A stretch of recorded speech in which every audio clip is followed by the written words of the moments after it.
Please, I need to go home. I need to see my mother one last time before the burial. No, you're not going anywhere. The trip isn't worth the money. For 12 years of marriage, Malik Cross believed with absolute certainty that he was the one holding his family together, while his wife, Nia Okafor, was nothing more than an ordinary accountant who lived quietly and never once complained. Then came the morning her mother died, and Malik coldly locked the accounts, canceled the plane ticket, and announced that she would not be allowed to attend the funeral because, in his words, the family could not afford it. He had no idea that the woman standing in front of him, a woman he had underestimated every single day of their life together, was the secret owner of a $50 billion fortune, and that his cruelty would cost him everything within 3 days. Malik Cross was 42 years old, a man who had built a mid-sized construction company from nothing but a pickup truck and a stubborn will. He wore his authority like a second skin, the kind of man who believed a household needed exactly one voice at the head of the table, and that voice belonged to him. He controlled every bank account, every bill, every decision that touched money, and he told himself this was leadership, not control. In his mind, he was the architect of everything good in their lives, the provider, the protector, the reason the lights stayed on, and the mortgage stayed paid. He rarely asked Nia what she thought about anything larger than dinner, because he had long ago decided her opinions on finance were unnecessary. It never occurred to him that a woman could carry an entire universe behind a quiet smile. Nia Okafor was 40 years old, gentle in a way that made people underestimate her instantly, the kind of gentleness that some mistook for weakness and others simply overlooked. She dressed simply, drove an older sedan, and packed her own lunch every single day, never once hinting that she could have owned the building she worked in and everyone inside it. She kept her past locked away with the same discipline she used to keep her composure, because she had learned long ago that people changed the moment they discovered what she was truly worth. She wanted to be loved for her laughter, her cooking, the way she remembered small things, not for a number attached to her name. So she buried the truth so deep that even her own husband never suspected there was anything left to find. Their marriage ran on an old, familiar rhythm, the kind that looked peaceful from the outside, but was quietly unbalanced underneath. Malik held every account, every card, every password, and Nia never once demanded access, never once raised her voice about it. He assumed this meant she agreed with the arrangement, that she was content being taken care of, when in truth she had simply chosen not to fight a battle that meant nothing to her. He told himself she earned very little, understood nothing about real finance, and was better off simply trusting his judgment. He never imagined that the woman across the dinner table understood markets and mergers on a level that would have made his accountant blush. There were signs, small ones, scattered across the years, like breadcrumbs Malik never bothered to follow. Nia often received calls from unfamiliar international numbers, calls she would silence the instant he walked into the room, her voice dropping to something careful and practiced. There were emails on her laptop written in language too formal for ordinary correspondence, sealed with signatures and encrypted attachments she closed the moment he glanced over her shoulder. Malik dismissed it all as spam, as nonsense, as nothing worth his attention, because in his mind there was nothing about his wife that could possibly be complicated. That dismissal, that casual arrogance, would haunt him more than he could have imagined. Friends who visited occasionally noticed small inconsistencies too, though none of them ever said a word aloud, because Nia had a way of deflecting questions with a warm laugh that closed the subject before it ever fully opened. A neighbor once mentioned seeing her step out of an unmarked car with tinted windows near the edge of town, and Nia simply explained it away as a ride from a coworker whose name nobody thought to ask about again. Another time, a package arrived addressed to a name that was almost, but not quite, her own, and when Malik asked about it, she said it was simply a clerical error from an old employer. Each explanation was small, plausible, forgettable on its own, yet together they formed a pattern that no one in that household ever stepped back far enough to see. Malik, certain of his own understanding of the woman he had married, never once considered that the pattern might be intentional, carefully built brick by brick over more than a decade. At night, after Malik had fallen asleep beside her, Nia sometimes lay awake staring at the ceiling, carrying the quiet exhaustion of a woman living two entirely separate lives. By day, she answered to boards and shareholders scattered across different time zones, her decisions moving markets she could never mention over dinner. By evening, she folded laundry, packed lunches, and asked her husband how his day at the job site had gone. Listening with genuine interest to stories about permits and subcontractors, she had chosen this division herself, had built the wall between those two worlds with her own hands, and for years she believed the sacrifice was worth the ordinary happiness it bought her. She only began to wonder, quietly and without saying so, whether a love that required so much hiding could ever truly be called love at all. The phone rang a little after midnight, and the number on the screen carried a country code from Nigeria that made Nia's stomach drop before she even answered. The voice on the other end was her cousin, trembling, delivering the words no daughter is ever ready to hear, that her mother had passed away after months of quietly losing a battle with heart disease. Nia had known her mother was ill, had sent money quietly for treatments Malik never knew existed, but nothing had prepared her for the finality of that call. She slid down against the kitchen wall, phone pressed to her ear, and the only words she could manage through her sobs were that she needed to go home, that she needed to see her mother one last time before the burial. It was the most vulnerable Malik had ever seen her in 12 years of marriage. He walked into the kitchen already reaching for his phone, not to comfort her, but to check flight prices, and the calculation happening behind his eyes was visible even through his forced expression of sympathy. He muttered about airfare, about hotel costs in a foreign country, about how funerals overseas always seem to come with hidden expenses that families back home never anticipated. Nia looked up at him, eyes swollen, and asked him only for understanding, only for permission to grieve the way any daughter deserved to grieve. Instead, Malik delivered the words that would later be replayed in his mind like a curse, telling her flatly that the trip was not worth the money. He said it without flinching, that a dead woman would not know whether her daughter stood over the grave or not, that grief was something you could carry from a distance just as easily as up close. Nia stared at him, as though seeing him for the first time, searching his face for some trace of the man she had chosen to marry, some flicker of compassion buried beneath the arithmetic. There was none, only the same steady, businesslike expression he wore when negotiating a contract, as if her mother's death were simply another line item to be managed. She said nothing more that night, retreating instead into a silence that Malik mistook for surrender, when in truth it was the sound of something inside her, finally, quietly breaking. She thought about her mother's voice on the phone weeks earlier, tired but still full of warmth, telling her not to worry too much, that everything would be fine, the way mothers so often say, even when they suspect it will not be. She thought about the years spent building bridges of wealth and influence across entire continents, while somehow never finding the words to tell her own husband that her mother was dying. She had told herself there would be time later, time to explain everything once the crisis passed.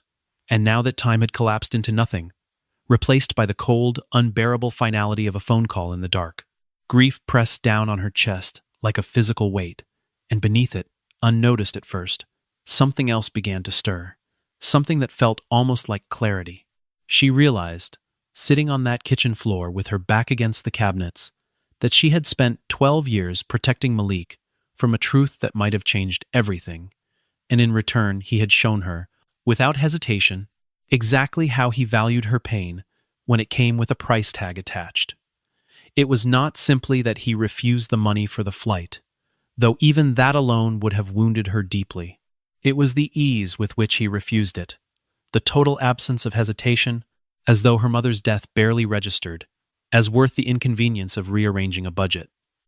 That ease told her more about the true architecture of their marriage than 12 years of quiet evenings ever had. What Malik could not see, what he had never once cared to look for, was the storm gathering behind his wife's calm eyes, a storm built from years of swallowed pride and unspoken power. Somewhere far beyond that kitchen, phones were already beginning to ring in offices across continents, assistants already being told to prepare, calendars already being cleared for a woman whose name carried more weight in certain rooms than his entire company ever would. Malik went to bed that night, believing he had simply made a practical decision, a fair and reasonable choice for the good of their household budget. He had no idea he had just insulted one of the most powerful women in the world, and that the consequences were already in motion before the sun rose again. By morning, Malik had convinced himself the matter was settled, and he moved through his routine with the brisk efficiency of a man certain he had won an argument. He canceled the plane ticket Nia had tentatively booked days earlier, calling the airline himself before she woke, taking a strange satisfaction in exercising control over a decision that was never truly his to make. He froze the joint credit card, not out of malice exactly, but out of habit, the same reflex he used whenever he wanted to remind Nia who held the final word in their household. Then, almost as an afterthought, he slipped her passport into his desk drawer and locked it, telling himself it was simply safer there, though both of them understood exactly what the gesture meant. When Nia found the passport missing, she asked him plainly where it had gone, her voice steady despite the tremor beneath it.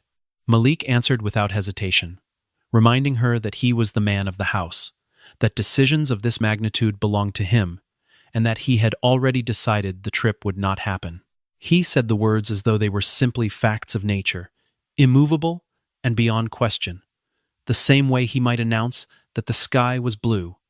Nia's eyes filled with tears, but she did not argue, did not raise her voice, did not remind him that the money in question was money he had never once had to worry about providing. She simply nodded, turned away, and let him believe he had won. That evening, once Malik had left for a late meeting with a supplier, Nia sat alone in the quiet of their bedroom and finally allowed herself to breathe.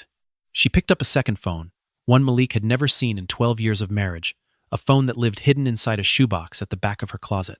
She dialed a number from memory, her fingers steady now, her voice quiet but absolutely certain, and when the call connected, she said only 4 words into the receiver that it was time. On the other end, a composed, formal voice answered immediately, as though it had been waiting for this exact call for years, responding simply that they understood, "Madam." There was no hesitation, no request for clarification, only the immediate, practiced efficiency of people who had clearly been trained to respond the moment she gave the word. Nia closed her eyes, tears sliding silently down her face. Grief and something else entirely, something like release, mixing together in that single breath. She had spent 12 years protecting a secret so that she could be loved simply as herself, and now, in the wake of her mother's death, that protection no longer mattered to her at all. The following morning arrived with an unfamiliar sound outside the house, the low, expensive hum of engines that did not belong to any vehicle in their quiet suburban neighborhood. Malik stepped onto the porch in his robe, coffee in hand, and found a procession of black luxury vehicles parked along the curb, drivers standing at attention beside each one. He assumed immediately they had the wrong address, some mix-up meant for a wealthier street across town, and he walked toward the lead car, already prepared to redirect them. A man in a tailored suit stepped forward instead, polite but formal, and asked whether this was the residence of Madame Nia Okafor. Malik blinked, caught entirely off guard by the title, by the reverence in the man's voice when he said her name. He answered that yes, Nia lived there, though he quickly added, almost defensively, that she was simply his wife, as though the clarification would explain away the confusion. The driver and the men beside him exchanged a brief, unreadable glance, the kind of look shared by people who know something the person in front of them does not.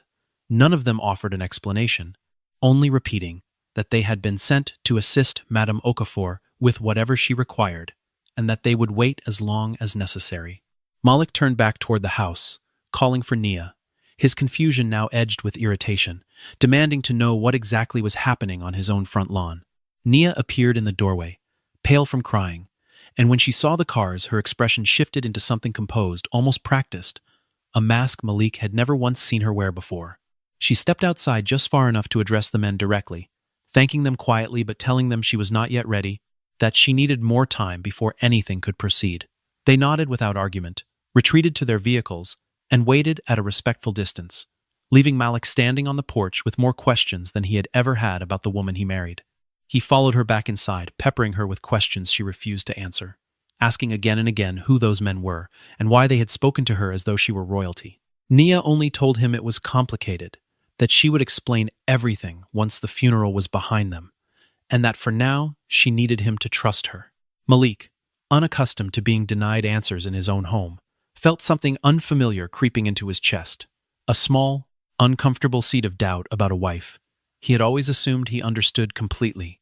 He had no idea that seed would grow, within days, into the collapse of everything he believed about his life. 12 years earlier, Long before she ever met Malik Cross, Nia Okafor had built and sold a clean energy technology company that revolutionized how small nations approached power infrastructure. The sale itself had been staggering, but it was the decade that followed, filled with careful reinvestment, strategic partnerships, and a portfolio spread across continents that transformed her fortune into something almost unimaginable. By the time she walked down the aisle to marry Malik, her holdings had already crossed the threshold of $50 billion, a number so large that even the people managing it for her rarely said it aloud. She chose, deliberately and with full awareness of what she was giving up, to never speak a word of it to the man she loved. Her reasoning was simple, though it had cost her more than anyone around her ever understood, because she wanted desperately to be loved for who she was, rather than for what she owned. She had watched wealth destroy relationships before, watched people transform the instant they learned what she was worth, their affection curdling into something transactional and hollow. So when she met Malik, a hard-working man with rough hands and an easy laugh, she saw an opportunity to simply be Nia, nothing more and nothing less. A woman building a life, rather than managing an empire. She told him she worked in accounting, which was technically true, since she did in fact oversee the books of several foundations, just not in the modest way he assumed. Behind that careful disguise, she never stopped working, never stopped building, quietly directing investments, through trusted intermediaries who understood the importance of her privacy. She funneled enormous sums into humanitarian causes, funding clean water initiatives across 3 continents and establishing microloan programs that helped thousands of women launch small businesses from nothing. She sat on boards under corporate structures that obscured her personal name, attended summits disguised behind formal titles that meant nothing to anyone outside her closest circle. Every trip she claimed was for ordinary work. Every late night she blamed on tax season was in truth another thread in a vast financial tapestry Malik never once thought to examine. He never asked to see her pay stubs, never questioned why her modest salary seemed to stretch further than it should, never wondered why she carried herself with a quiet, unshakable confidence that had nothing to do with the life he thought they were living. He was too consumed with his own sense of control, too certain that everything of value in their household flowed from his hands, to ever imagine the truth sitting across the dinner table from him every single night. Nia had built one of the largest private fortunes in the world, and she had done it entirely in the shadow of a man who believed he was the one carrying her. The company she had founded, and later sold, began as little more than an idea scratched onto a napkin during her final year of graduate school. A proposal for affordable solar infrastructure in regions the larger corporations considered too small to matter. She spent her 20s chasing that idea across continents, sleeping in modest guest houses, convincing skeptical investors one meeting at a time, refusing every offer that asked her to compromise the mission at the heart of her work. By the time competitors realized what she had built, it was already too late for them to catch up, and the acquisition offers began arriving faster than she could evaluate them. She chose her buyer carefully, not for the highest price, but for the promise that her technology would continue reaching the communities it was designed to serve, and only then did she finally agree to sell. What followed was a decade of careful, almost invisible expansion, as she reinvested the proceeds into a diversified portfolio spanning renewable energy, emerging market finance, and a quiet but growing stake in several technology firms whose names would later become household words.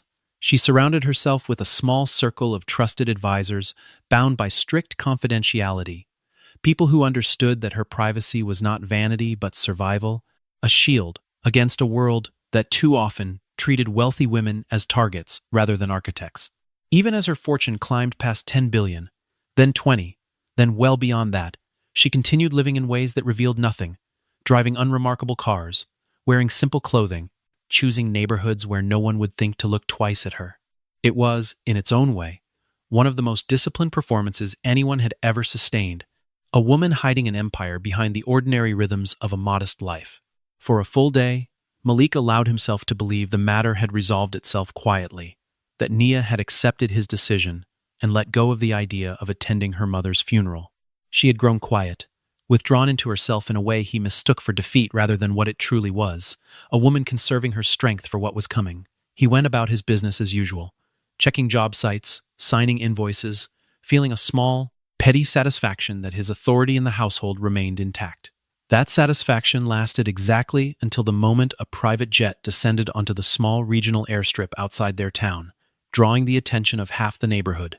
It had not come to collect anyone for a flight overseas, as Malik briefly assumed with a flicker of panic, but rather to carry something far more solemn, arriving to transport the body of Nia's mother back to a memorial site maintained by the Okafor family for generations. Malik stood at the edge of the tarmac, uninvited but unable to look away, as the aircraft's doors opened and a procession of somber attendants emerged with practiced precision. It was only then, watching strangers move with such reverence around his wife, that the full scale of what he did not know began to dawn on him. He realized, with a cold, sinking clarity, that he understood almost nothing about the woman he had spent 12 years living beside. The scene that unfolded before him defied every assumption he had built his marriage upon, because gathered near the aircraft were men and women whose faces he recognized from magazine covers and business news broadcasts he rarely watched closely. There were foreign dignitaries standing in quiet clusters, prominent business leaders exchanging low, respectful words, representatives from international funds whose names carried weight in rooms Malik had never been invited into.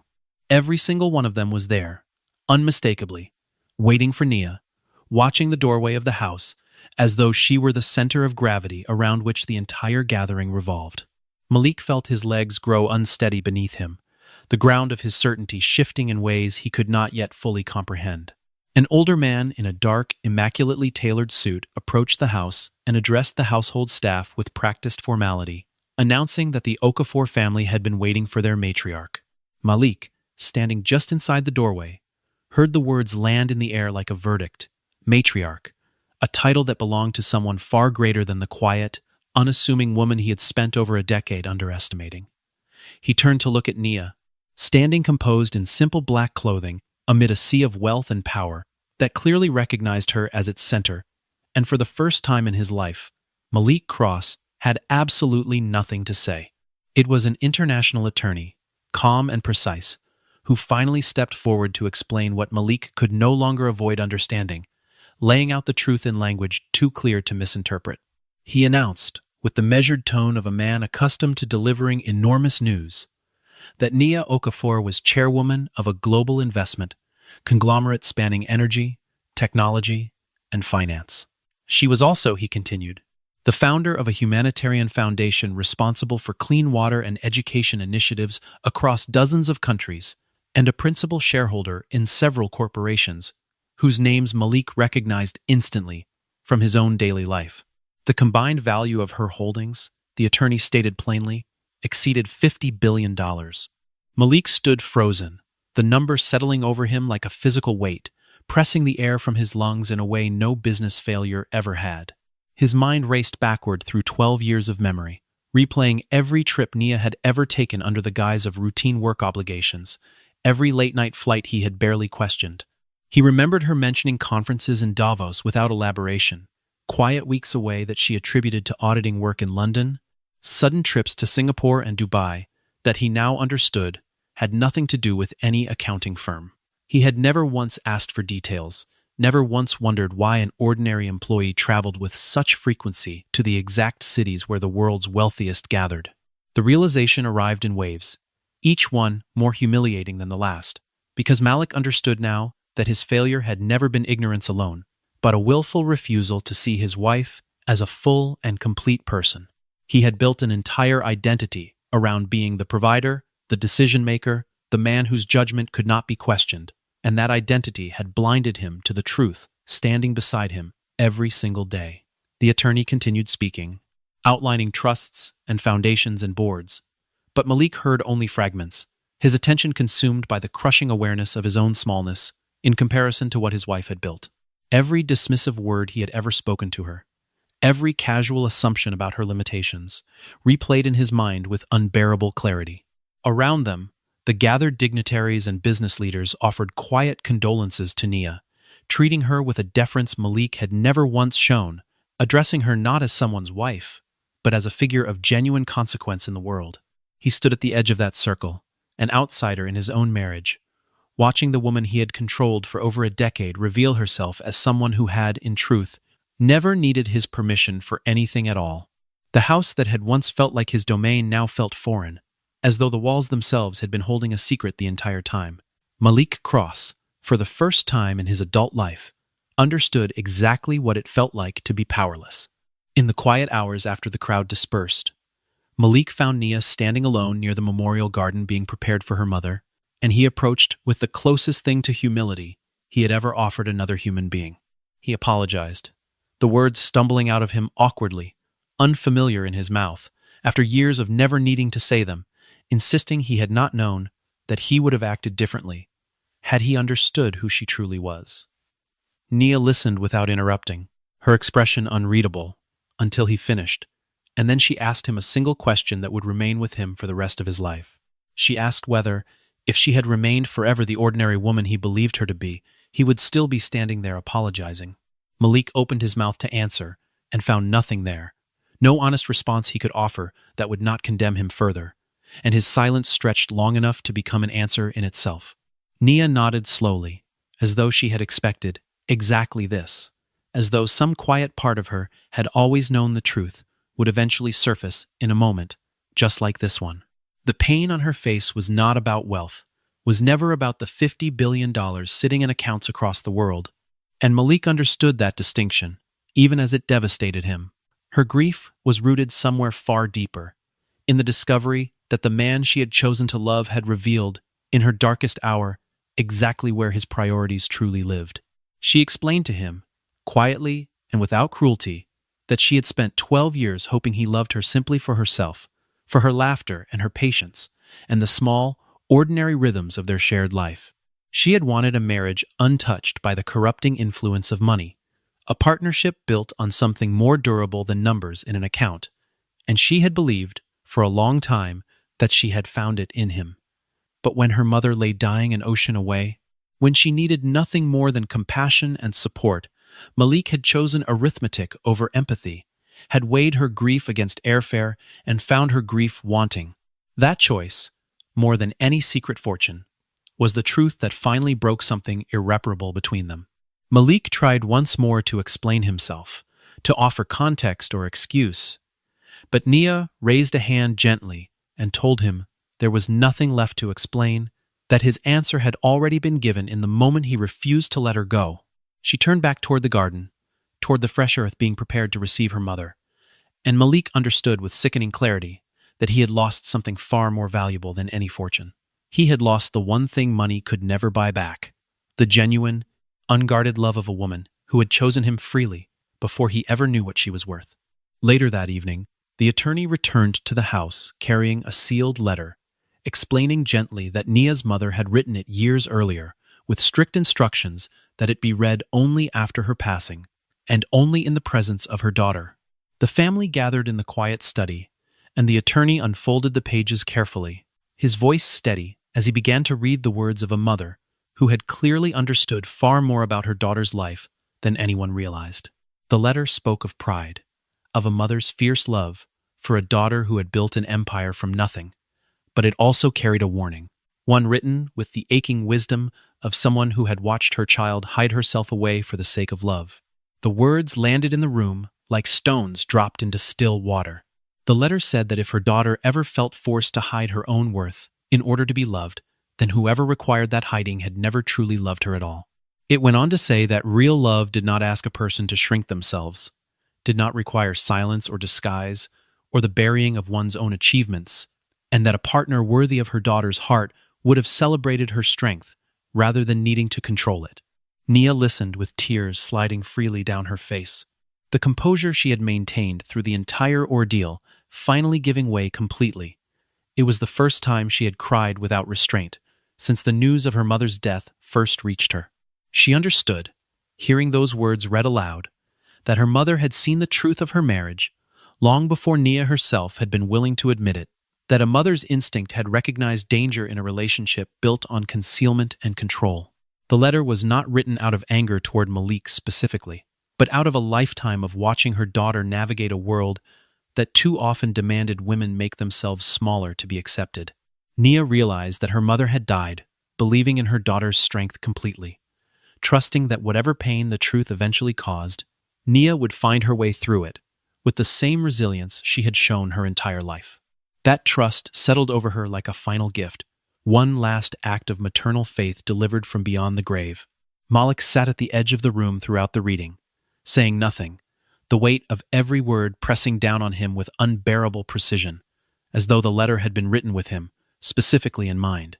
He recognized himself in every line describing a love that demanded concealment, a partnership that required a woman to hide her own magnitude in order to remain palatable.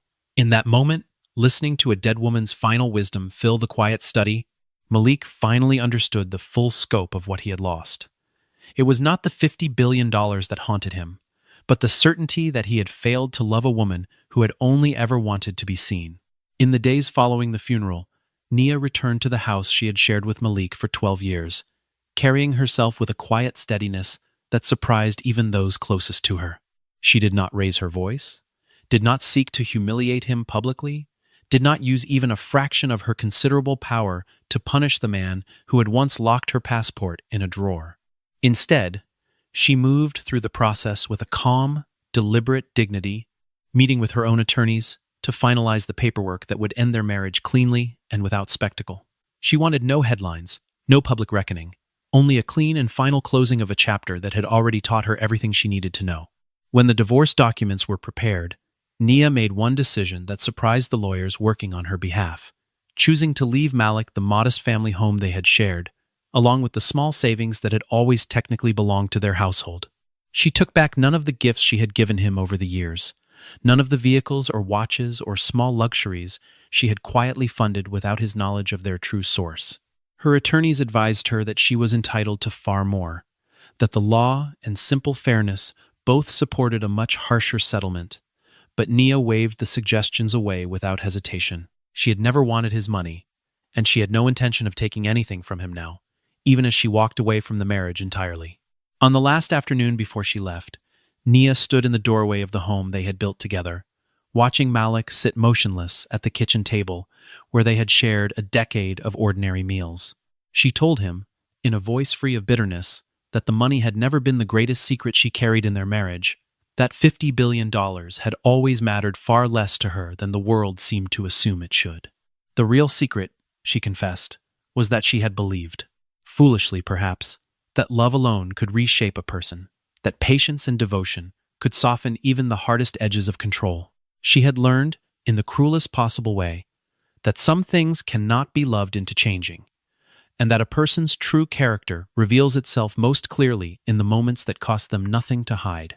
Malik watched her walk out that door for the final time, carrying nothing but a single suitcase, leaving behind a house full of memories that now felt hollow and strange without her presence inside them. He spent the following months in a fog of regret, replaying every dismissive comment, every locked account, every moment he had chosen control over compassion, understanding too late that respect could not be reclaimed once it had been so thoroughly destroyed. Nia, meanwhile, returned to the full weight of her empire, guiding her companies and foundations with the same quiet confidence she had always carried, only now without the burden of hiding who she truly was.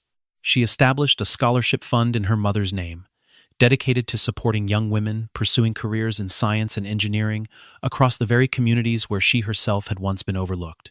Months later, on a quiet morning, marked by soft light and the sound of birds settling into the trees above her mother's resting place, Nia knelt beside the freshly carved headstone and laid down a simple bouquet of white lilies. She stayed there for a long while, tears tracing down her cheeks even as a small, genuine smile settled across her face, the kind of expression that belongs only to those who have finally chosen themselves over everything else.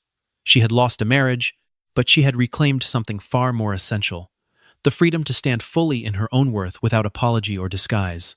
And as the wind moved gently through the garden, carrying with it the memory of a mother's final, unwavering love, Nia Okafor rose to her feet, ready to build the next chapter of a life that finally, completely, belonged to her alone. In the years that followed, her name began appearing publicly, in ways it never had before, not because she sought recognition, but because she had finally stopped hiding the scope of what she had built.